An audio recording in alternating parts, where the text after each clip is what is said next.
You are looking at Julian's pronunciation guide, where we look at how to pronounce better some of the most mispronounced words in the world, like this other curious word. But how do you say what you're looking for today?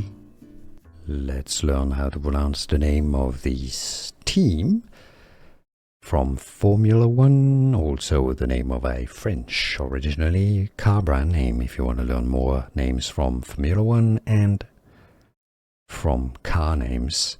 Stay tuned. So, I know in English it's often pronounced as Alpine F1, but yes, it's a French name, and in French it's pronounced Alpine. Yes, Alpine is how you say Alpine, meaning from the Alps in French. So, in French, Alpine, from Renault, Alpine.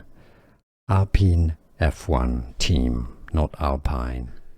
Here are more videos on how to pronounce more confusing words and names too many mispronounced. Like this video if you found it useful. I appreciate your support. I'll see you soon, and thanks for watching.